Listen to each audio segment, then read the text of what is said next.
नमस्कार, 20 मिनट 20 खबर में आप सबका बहुत बहुत स्वागत है। आप सबके साथ मैं हूं प्रियंका राय। अगले 20 मिनट में आपको हम 20 अहम खबरों से रूबरू कराने वाले हैं। तो चलिए शुरू करते हैं 20 मिनट में 20 खबरों का सिलसिला। गेम कहा जाने वाला क्रिकेट अब विशुद्ध भारतीय हो चला है। आप चाहें तो सनातनी भी कह सकते हैं। ये देखिए, पारंपरिक वेशभूषा धोती कुर्ता में क्रिकेट मैच हो रहा है। धोती कुर्ते में ब्राह्मण चौके छक्के जड़ रहे हैं। क्रिकेट की अनोखी तस्वीरें एमपी की राजधानी भोपाल से आई हैं। राजधानी स्थित अंकुर मैदान पर बीजेपी के प्रदेश मीडिया प्रभारी लोकेंद्र पराशर और क्रिस्प के एमडी डॉक्टर श्रीकांत पाटिल ने बुधवार को महर्षि कप क्रिकेट का शुभारंभ किया। ये 3 दिवसीय टूर्नामेंट कई मायनों में अनूठा है। इस प्रतियोगिता में सभी खिलाड़ी शर्ट पैंट के बजाय धोती कुर्ते में दिखाई दे रहे हैं। वहीं कमेंट्री भी देवभाषा संस्कृत में हो रही है। प्रदेश भर की 12 टीमें इस टूर्नामेंट में भाग ले रही हैं।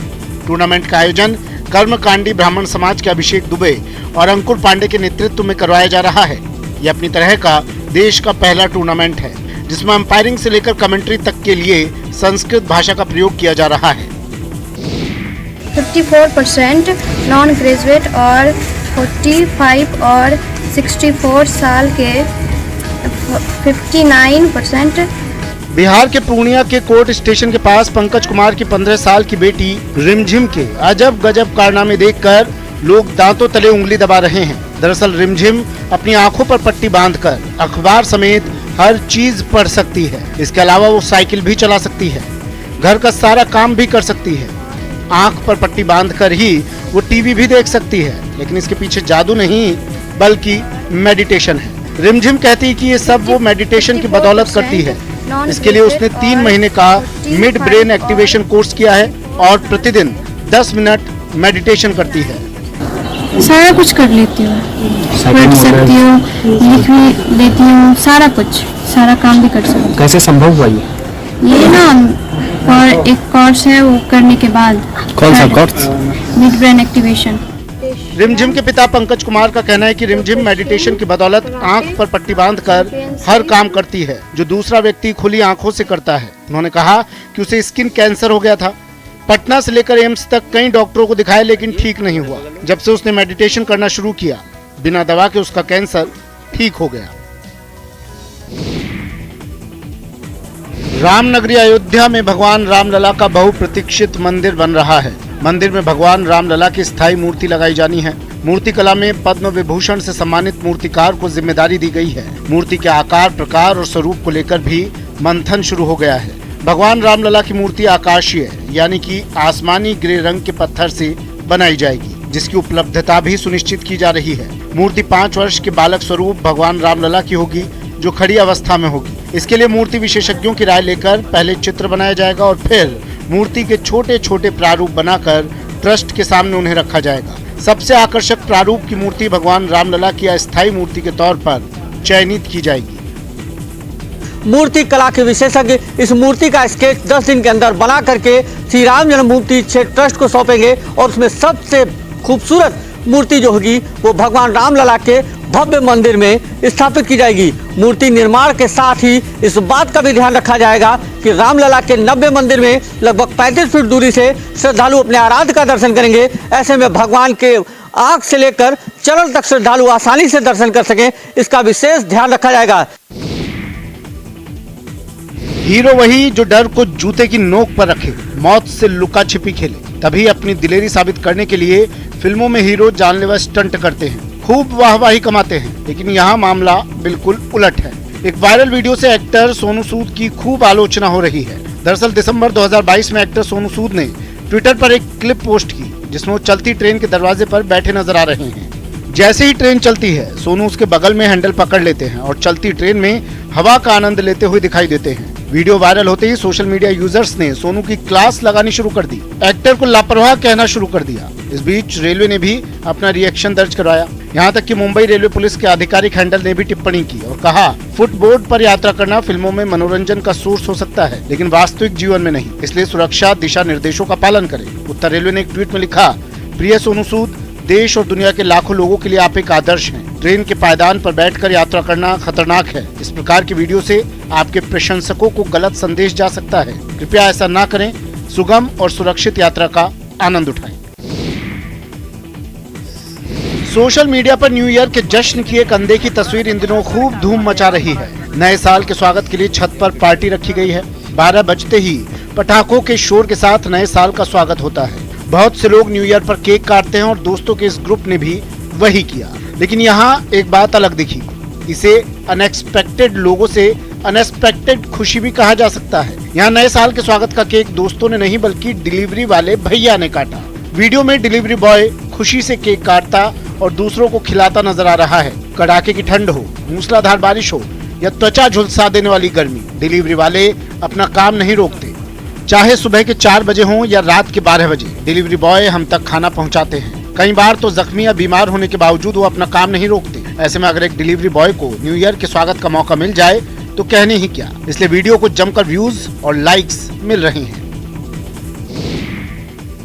कारगिल में न्यूनतम पारा -15 तक आ गया है। वहीं दुनिया की दूसरी सबसे ठंडी जगह द्रास में पारा -25 को छू चुका है, जिसके चलते आम जनजीवन बुरी तरह से प्रभावित हुआ। लेकिन आपके टीवी स्क्रीन पर नजर आ रही तस्वीरें जम्मू कश्मीर के कारगिल की हैं, जहां ICE hockey association of India ने Himalayan sports and culture development organisation और youth services and sports Drass के सहयोग से 10 दिवसीय ICE हॉकी डेवलपमेंट कैंप शुरू किया है। इस कैंप में 12 टीमें हिस्सा ले रही हैं। खास बात यह है कि कैंप में गर्ल्स भी भाग ले रही हैं। खेल की बारीकियां सीखने में लड़कों को मजबूत वो टक्कर दे रही हैं। ट्रेनर को भरोसा है कि ऐसे ही आयोजन से भारत ICE हॉकी में अपने नाम का डंका बजा सकता है। जम्मू कश्मीर के खिलाड़ी खेल की दुनिया में अपना दबदबा दिखा सकते हैं, भारत को नई बुलंदी पर पहुंचा सकते हैं।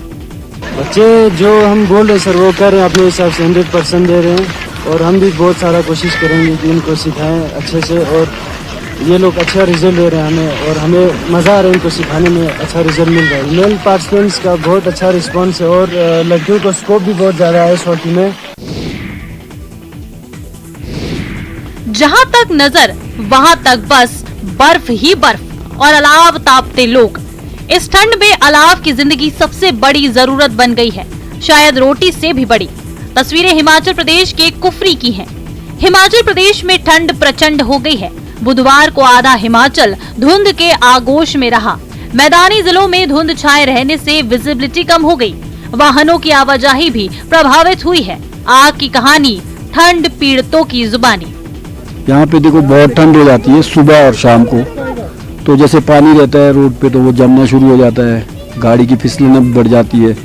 बाकी यहाँ पे ठंड बहुत ज़्यादा है।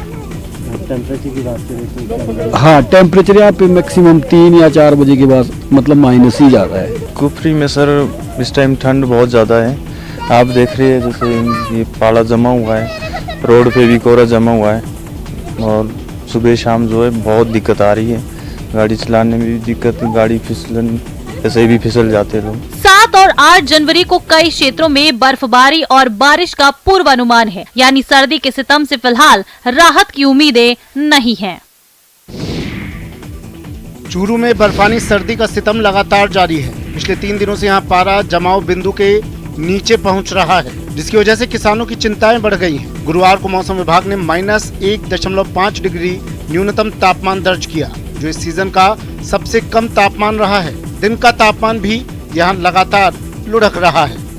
चूरू में लगातार तीसरे दिन पारा -, डिग्री में चल रहा है। यहाँ मौसम विभाग ने आज -1.5 डिग्री न्यूनतम तापमान है वो दर्ज किया है। इससे पहले -0.9 डिग्री, उसके बाद -0.5 डिग्री और आज -1.5 डिग्री न्यूनतम तापमान रहा। अधिकतम तापमान में भी यहाँ गिरावट दर्ज की जा रही है। जो अधिकतम तापमान है वो 15 डिग्री के करीब यहाँ चल रहा है। आज सुबह मौसम की शुरुआत है वो घने कोहरे के साथ हुई। घने कोहरे की वजह से जो लंबी दूरी की ट्रेन है वो काफ़ी लेट यहाँ पहुँच रही है। इसके अलावा यातायात भी घने कोहरे की वजह से प्रभावित हुआ है। माइनस तापमान की वजह से जो रबी फसलें हैं, रबी फसलों को यहाँ नुकसान पहुँच रहा है। यूपी के हरदोई में थाना अध्यक्ष का एक वीडियो सोशल मीडिया पर वायरल है। पुलिस के प्रति लोगों में नई धारणा बना रहा है। वीडियो में नजर आ रहा है कि माधोगंज थाना अध्यक्ष सुब्रत तिवारी की नजर बाजार में एक मासूम बच्ची पर पड़ती है, जो कुछ सब्जी बेचने की कोशिश में जुटी है। थाना अध्यक्ष उसके पास जाकर उसके बारे में जानकारी लेते हैं। उससे उसकी पढ़ाई लिखाई के बारे में पूछते हैं। पढ़ाई नहीं करती हो? स्कूल जाती हो? किस कक्षा पढ़ती हो? 5 में। लड़की बताती है कि वो कक्षा 5 की छात्रा है। पढ़ाई के बाद जो समय मिलता है उसमें वो खेत से कुछ सब्जी लेकर बाजार में उसे बेच देती है, जिससे परिवार को घर खर्च चलाने में कुछ मदद मिल जाती है। लड़की ने ये भी बताया है कि उसके पिता की तबीयत खराब रहती है। ये सब जानकर थाना अध्यक्ष उस लड़की के पास मौजूद सभी सब्जियों को कई गुना दाम देकर खरीद लेते हैं और आगे भी मदद करने का आश्वासन देते हुए कहते हैं कि वो अपनी पढ़ाई पूरी करे। ये तो पूरा दे दो इस खंड में, अब तुम जाओ घर, हम तुम्हें रुपया देते हैं, ठीक है? लो तुम ये हमारे तरफ से 100 रुपए रखो। लो पहले पैसा ले लो। देखो बेचारी ठंड में यहाँ पे। जिस दौर में लोग देसी खेलों को भूलते जा रहे हैं, यहाँ तक कि खेल मोबाइल और कंप्यूटर तक सीमित होने लगा है, लेकिन बिहार के जमुई में आज भी लड़के लड़कियाँ परंपरागत और देसी खेल को आगे बढ़ाने की जिद के साथ मैदान में मेहनत कर रहे हैं, जमकर पसीना बहा रहे हैं। ग्रामीण इलाकों में बड़ी संख्या में लड़के लड़कियाँ परंपरागत और देसी खेल खो खो और कबड्डी के साथ जुड़कर शरीर को चुस्त दुरुस्त तंदुरुस्त बनाते हुए अपनी प्रतिभा को निखारने में लगे हैं। जमुई की ये लड़कियाँ जोश और उत्साह के साथ खो खो और कबड्डी को खेलते हुए ऊंचाई तक पहुंचाना चाहती हैं। इन लड़कियों का कहना है कि उन्हें मौके की जरूरत है। परंपरागत और देसी खेल में वो बहुत नाम कमाना चाहती हैं। इन लड़कियों का मानना है कि यही वो खेल है जिससे उनका दिमाग चुस्त और शरीर तंदुरुस्त रहता है। साथ ही अपने दोस्तों के साथ समूह बनाकर खेलते हुए विरोधियों को हराने का मौका मिलता है। खो खो ये भारत का गेम है और इसे खेलने से भी बहुत फायदा होता है। जैसे मतलब शरीर का जो अथी होता है उसमें हड्डी अरे में मतलब इसमें थोड़ा अथी आता है एनर्जी। कबड्डी से हमें बहुत कुछ सीखने को भी मिलता है और देह में फुर्ती आती है। हम कबड्डी इसीलिए खेलना चाहते हैं कि मेरा भी देह और सब कुछ फुर्ती रहेगा। हम ये चाहते हैं स्कूल का नाम भी ऊंचा होवे। हिमाचल के जिला सिरमौर के पावटा साहिब में हिमाचल और उत्तराखंड की सीमा पर स्थित आसन बैरा झील इन दिनों कलरव करते पक्षियों से गुलजार है। यहाँ पर मीलों दूर से आए विदेशी परिंदों ने डेरा जमा लिया है। यहाँ हर साल सर्दी का मौसम शुरू होते ही यूरोप, मध्य एशिया और साइबेरिया से प्रवासी पक्षी पहुँचते हैं। वर्तमान में हमारे पास आसन में 41 प्रजाति के लगभग 5000 पक्षी आ चुके हैं और सांप मौत का दूसरा नाम। फन फैलाए नागराज को देखकर अच्छों के होश फाख्ता हो जाते हैं। आंखों के आगे अंधेरा छा जाता है, जान हलक में आ जाती है। लेकिन जिस सांप से लोग दूर रहने में ही अपनी भलाई समझते हैं, उससे एक मासूम अपनी रोजी रोटी चला रहा है। बस यहाँ तक आते हैं। तो कौन सा सांप है ये? करिया है और कौन सा? तो डर नहीं लगता आपको? नहीं डर लगता। कितनी उम्र है आपकी? उम्र पता नहीं। लगभग कितने साल के हो गए? 8 साल के हो गए। यह 8 साल का एक मासूम अपनी जान हथेली पर रखकर लोगों को जहरीला सांप दिखाकर अपना पेट पालने के लिए मजबूर है।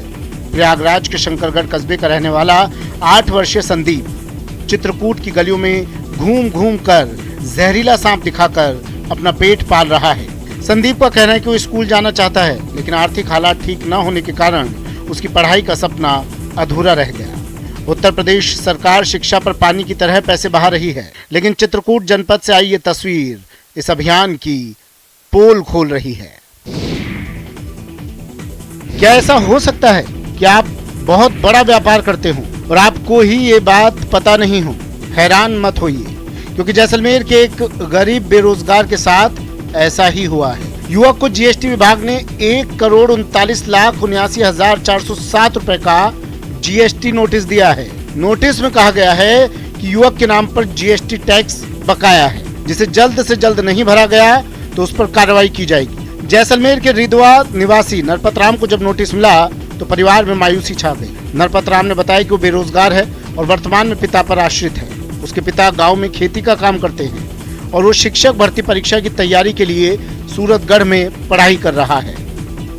जी से पता किया तो सी ने बोला कि आपके नाम से दिल्ली में कोई फर्जी फर्म चल रही है, वहाँ पे आपके 1,39,40,00,000 और 79,407 रुपये का वो जीएसटी आपको वहाँ भरना पड़ेगा और 9 तारीख को आपको दिल्ली जाना पड़ेगा और आपके पैन कार्ड पे फर्जी वहाँ फर्म चल रही है। उत्तराखंड जैसे खूबसूरत राज्य से न सिर्फ देशवासी बल्कि विदेशी भी वाकिफ हैं। लेकिन इस बार उत्तराखंड में मौजूद एक ऐसे रहस्यमय मंदिर के बारे में जानिए जहां लोग दूर दूर से दर्शन के लिए पहुंचते हैं। जी हां, हम बात कर रहे हैं अल्मोड़ा के कसर देवी मंदिर की। ये मंदिर अपने एक अनोखे चुंबकीय चमत्कार से लोकप्रिय है, जिसके बारे में जानने के लिए अक्सर यहाँ वैज्ञानिक भी आते रहते हैं। माना जाता है कि इस चमत्कार के बारे में आज तक कोई पता नहीं लगा पाया। कसार देवी में पहली बार 1890 में स्वामी विवेकानंद ने ध्यान किया। इसके बाद कसार देवी इतनी प्रसिद्ध हुई कि वॉल्टर इवांस वेंटेज, डेनमार्क के रहस्यवादी सुनीता बाबा, तिब्बती बौद्ध लामा अनाग्रिक गोविंद जैसे दर्जनों लोग यहाँ आए और ध्यान किया। आज भी देश और दुनिया से लोग शांति के लिए यहाँ पहुँचते हैं।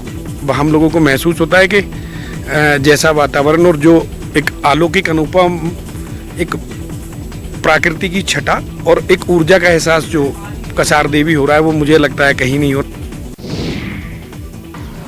मणिपुर की राजधानी इम्फाल में जेलियांगरोंग नागा समुदाय की विशिष्ट पहचान को दर्शाने वाला सबसे बड़ा धार्मिक और सांस्कृतिक उत्सव गणनगाई बुधवार से धूमधाम और उल्लास के साथ शुरू हो गया। इस अवसर पर सर्वशक्तिमान को श्रद्धांजलि अर्पित करने के लिए पवित्र अनुष्ठान होइंग के पारंपरिक तरीके, आग बनाना आदि किया गया। 5 दिवसीय त्योहार के बाकी दिन आम त्योहारों, नृत्यों और उपहारों की प्रस्तुतियों से जुड़े होंगे। मणिपुर में गान नगाई महोत्सव काबुई नागाओं और जेलियांगरोंग नागाओं के लिए महत्वपूर्ण है, जो असम, मणिपुर और नागालैंड के ट्राई जंक्शन में रहने वाले स्वदेशी नागा समुदाय हैं। समारोह का उद्घाटन करते हुए मणिपुर के मंत्री ने कहा कि ये त्योहार लोगों के बीच शांति, मित्रता और क्षमा का संदेश फैलाता है।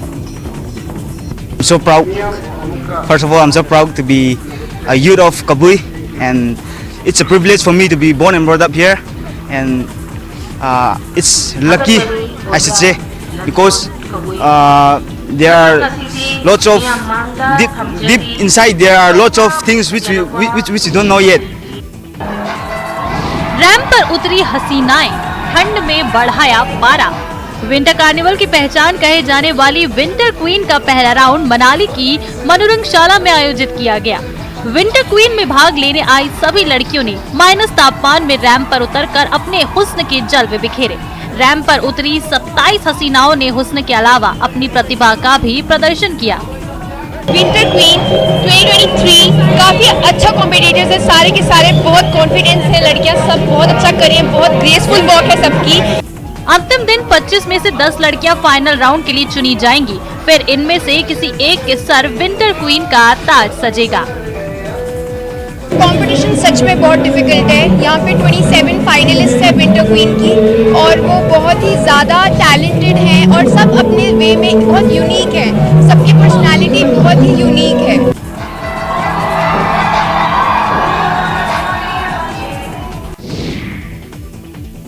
उत्तरायण पर्व को देखते हुए पतंग मांझे की दुकानें सज गई हैं। मांझा लगने का सिलसिला भी शुरू हो गया है। तरह तरह की रंग बिरंगी फिरकी की बिक्री भी शुरू हो चुकी है। लेकिन इस बार महंगाई की मार के कारण उत्तरायण का ये पर्व फीका नजर आ रहा है। महंगाई के कारण पतंग मांझे और फिरकी की बिक्री पर विपरीत असर पड़ रहा है। तस्वीरें गुजरात के अहमदाबाद की हैं।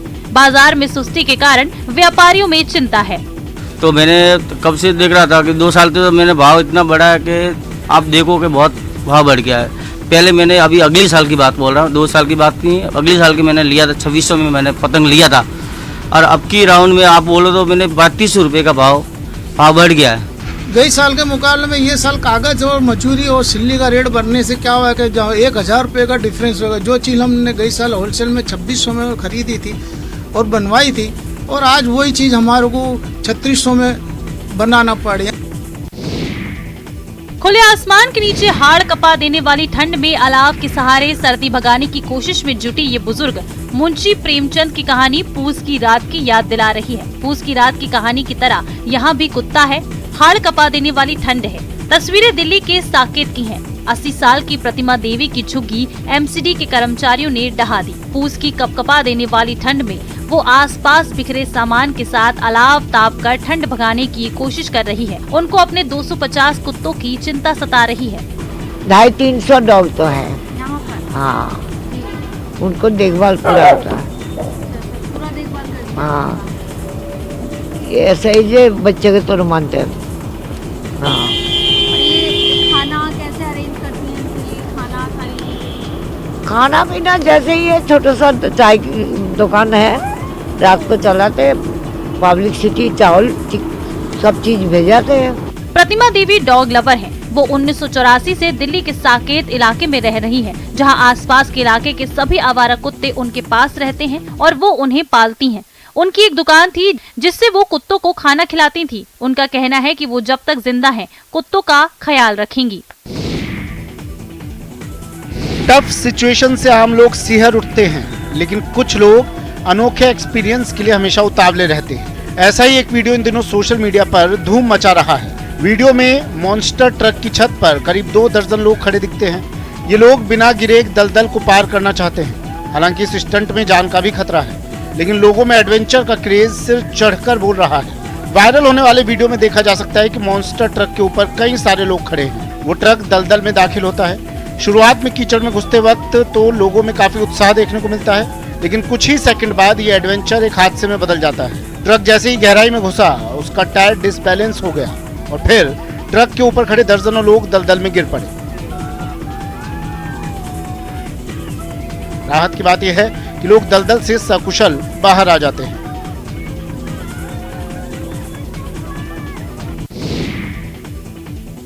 जो आता जा रहा है वो भंवर में समाता जा रहा है, या यूं कह लीजिए कि भंवर सबको अपने आगोश में समेटता जा रहा है। यहाँ देखिए, पोखर में पानी भरा हुआ है, वहाँ घास फूस की कई चीजें अपने आप समाहित हो रही हैं। वे पानी के अंदर इतनी तेजी से समाहित हो रही हैं कि लग रहा है कि उसे नीचे से कोई खींच रहा है। सोशल मीडिया पर हाल ही में ये वीडियो वायरल हुआ है, जिसे देखकर कुछ लोग डरे हुए हैं। इसमें दिख रहा है कि एक ऐसा सिंक होल बन गया है जिसमें कई सारी चीजें अपने आप समाहित होती जा रही हैं। हैरानी की बात यह है कि सिंक होल पानी के बीचों बीच बनाया हुआ है।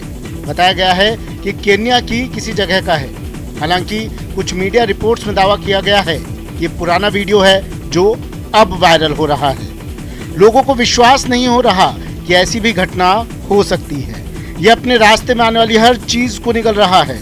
रिपोर्ट के मुताबिक ये एक भौगोलिक स्थिति के चलते बना है, लेकिन वह भौगोलिक स्थिति क्या है, इसकी जानकारी नहीं मिल पाई।